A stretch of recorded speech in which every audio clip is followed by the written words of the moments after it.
Hello everyone, कैसे हैं आप सब लोग। अगर आप लोग मेरे चैनल पर न्यू है तो मेरे चैनल को सब्सक्राइब कर लीजिएगा। ओके, नेक्स्ट एपिसोड स्टार्ट करते हैं। संघू का कोई पीछा कर रहा होता है, तभी जे और जिनवू भागते हुए उसके पास आते हैं। वो उससे पूछते हैं कि तुम ठीक तो हो ना, उसने तुम्हारा पीछा किया होगा। जे बोलता है पता नहीं कि ने उसका अच्छे से पीछा किया या फिर नहीं। संघू बोलता है कि मैं बिल्कुल ठीक हूँ, अगर उसने मेरा पीछा किया होगा तो कीहुन बता देगा। और वो जिनवू की तरफ देखते हुए बोलता है कि आई होप आपने जो भी बोला वो ठीक हो, अगर ऐसा नहीं हुआ तो ये आपके लिए अच्छा नहीं होगा। यहीं पर फ्लैशबैक का सीन दिखाया जाता है जहाँ पर जिनवू जीवन को मैसेज कर रहा होता है और उससे कॉल भी करता है, लेकिन वो उसकी कॉल भी अटेंड नहीं करती। वो उसे मैसेज भी करता है कि मैं कुछ टाइम में बाहर आ रहा हूँ, लेकिन वो कोई भी आंसर नहीं करती। जिनवू काफी ज्यादा टेंशन में होता है। तभी सोंजे को दिखाया जाता है जो छुपकर जिनवू को देख रहा होता है और वो काफी ज्यादा स्पीशियस लग रहा होता है। जिनवू जिम में जाता है तो उसे काउंटर पर एक नोट मिलता है।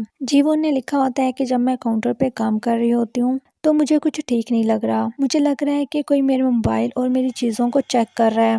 मैं जितना भी इस बारे में सोच रही हूँ मुझे कुछ भी समझ नहीं आ रहा। मुझे लग रहा है कि कोई मुझे हर टाइम देख रहा है, लेकिन हम में से कुछ को डाउट था कि आप मर्डरर हैं। फिर वो सीन दिखाया जाता है जहाँ पर संघू और जे को जीवन का मोबाइल देकर लड़का जाता है और वहाँ पर जिनवू आता है। वो उन दोनों के पास आकर सॉरी बोलता है और उन लोगों को बोलता है कि मैंने मर्डर नहीं किया। जे बोलता है क्या। जिनवू बोलता है कि मैं कातिल नहीं हूँ। मुझे नहीं पता कि तुम लोग मुझ पर शक क्यों कर रहे हो। तुम लोग गलत समझ रहे हो। तुम लोगों ने जिम के स्टोर में ब्लडी हैंड प्लाउ देखा होगा।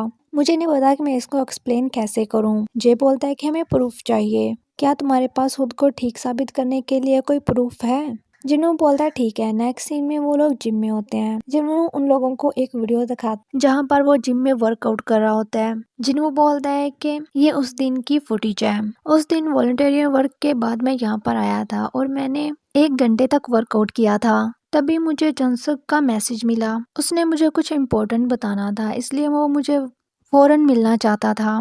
यहाँ पर फर्स्ट एपिसोड वाला सीन दिखाया जाता है। जिनवू जब वहाँ पर पहुँचता है जंसिक को देखकर काफी ज्यादा डर जाता है। जिनसुक उसे काफी ज्यादा आवाजें देता है और उसे उठाने की भी कोशिश करता है। तभी उसके पीछे से कोई आता है और उसके सर पर कुछ मार देता है, जिसकी वजह से वो बेहोश हो जाता है। जब वो उठता है तो वो देखता है सभी चीजों को ऐसे किया गया था जैसे उसने मर्डर किया है, तो वो वहाँ से उठकर भाग जाता है। जिम पहुँचने के बाद जिन्हों बोलता है कि मैं काफी ज्यादा डर गया था, इसलिए मैंने उस वेपन को एक न्यूज़पेपर में रख के छुपा दिया। जिन्हों बोलता है कि जीवन ने कहा कि जब वो यहाँ से निकली तो कोई उसका मोबाइल चेक कर रहा था। संघू बोलता है हाँ, संजून को क्या अपने मोबाइल का पैटर्न नहीं पता। जिन बोलते हैं हाँ, वो पर्सन हमें धोखा दे रहा है। वो चाहता है कि ये न्यूज़ फैल जाए और उसकी वजह से मैं सबके सामने कातिल बन जाऊं। जे बोलता है तो फिर सच में मर्डर किसने किया। हमारे आसपास ही कोई ऐसा पर्सन है जो हमें बिल्कुल अच्छे तरीके से जानता है। संघू बोलते हैं क्या संजुन हो सकता है वो। नेक्स्ट सीन में दिखाया जाता है कि वो सभी लोग संजुन के पास जाते हैं जो कि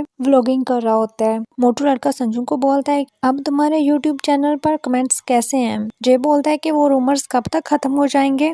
संजुन बोलता है मुझे नहीं पता। जे बोलता है कि क्या हम लोग ये प्रूफ करें कि हम उसमें इन्वॉल्व नहीं थे। संजू बोलता है कि तुम लोग क्या बात कर रहे हो। संघू बोलता है एग्जाम्पल के तौर पर तुम उस दिन की अपनी सारी एक्टिविटी बता दो और उनको प्रूफ करो और हम लोग जिन्वू को प्रूफ करेंगे कि उसी ने मर्डर किया है। संजू बोलता है ठीक है, लेकिन अभी मुझे कुछ काम है, हम बाद में मिलते हैं। और वो रिकॉर्डिंग करते हुए वहां से चला जाता है। नेक्स्ट सीन में संघू, जे और मोटू लड़का एक साथ बैठे होते हैं। मोटू लड़का बोलता है कि क्या तुमने जिन्वू को बता दिया प्लान के बारे में। मैंने सब कुछ प्लान के मुताबिक किया। संघू बोलता है कि तुम लोगों ने नॉर्मल एक्ट करना है। अगर वो सच में मर्डरर है और जिन्वू सस्पेक्ट है तो वो इसे साबित करने की कोशिश जरूर करेगा। जे बोलता है कि ये बहुत ही ज्यादा डेंजरस है, अगर संजू भी मर्डर ना हुआ तो क्या होगा। संघू बोलता है कि तुम ज्यादा फिक्र मत करो, चाहे वो कोई भी हो मैं तुम्हें प्रोटेक्ट करूंगा।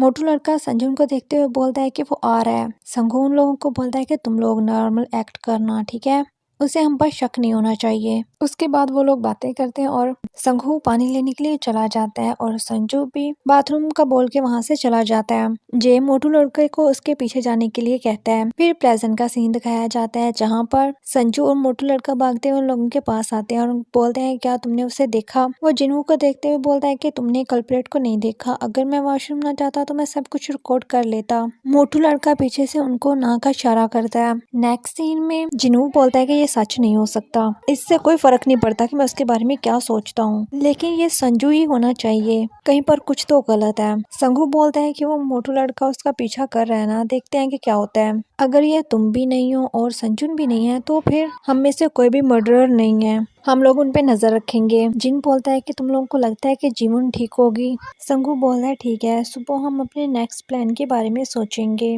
जे उस मोटू लड़के के बारे में पूछता है कि क्या वो घर पहुंच चुका होगा ना, और वो बार बार अपने पीछे देख रहा होता है। उसे शक होता है कि कोई उनका पीछा कर रहा है। नेक्स्ट सीन में मोटू लड़का अपने घर जा रहा होता है और मोटू लड़का फोन पर अपनी मोम से बात कर रहा होता है और उन्हें बोलता है कि मैं जल्द ही घर पहुंच जाऊंगा और मैं वो सब चीजें ले आया जो आपने बोली थी। तभी वो अपने सामने संजुन को खड़े हुए देखता है तो वो उसकी तरफ देखकर जबरदस्ती स्माइल करता है। संजू भी उसकी तरफ देखकर स्माइल करता है। नेक्स्ट मॉर्निंग जे और संहू भागते हुए जिन के पास आते हैं और उससे पूछते हैं कि क्या तुमने की हाँ, यानी कि वो मोटू लड़के को देखा है, ये इमरजेंसी है, वो अपना फोन भी नहीं उठा रहा। जिन बोलता है तुम लोगों ने ये नहीं था बोला कि तुम लोगों के पास लोकेशन ट्रेसर है। संगू बोलता है कि उसका फोन ही बंद है। जिन बोलता है ठीक है, फिर हम उसे ढूंढते हैं। वो तीनों ही पूरी यूनिवर्सिटी में उसको ढूंढते हैं पर वो उनको कहीं पर भी नहीं मिलता।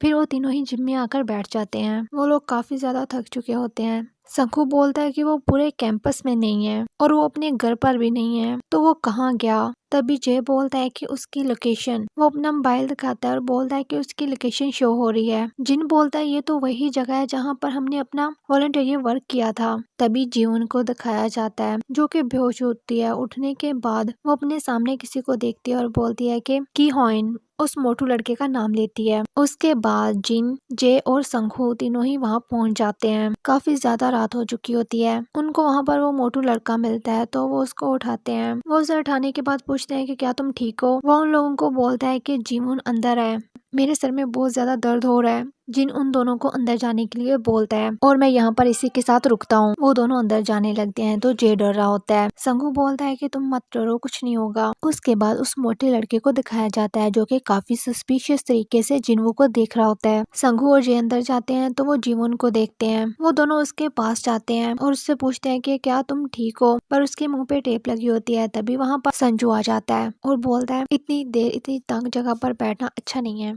संगू उसकी तरफ देखते हुए बोलता है कि तुमने ही मर्डर किया और तुमने ही जीवन को किडनैप किया है ना। संजुन बोलता है तो क्या।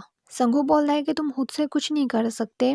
तभी जीवन उन्हें इशारा कर रही होती है। जब उससे पूछता है क्या हुआ और उसके मुंह से टेप को उतार देता है। वो उन दोनों को पीछे देखने के लिए बोलती है। तब तक वो मोटू लड़का संगू के सर पर कुछ मार देता है तो वो बेहोश हो जाता है। मोटू लड़का बोलता है तुम्हें किसने बोला कि वो अकेला है। जे तो ये सब देखकर काफी ज्यादा डर जाता है और यहीं पर ये एपिसोड एंड हो जाती है। आई होप आप लोगों को मेरी एक्सप्लेनेशन पसंद आए। Okay, bye bye.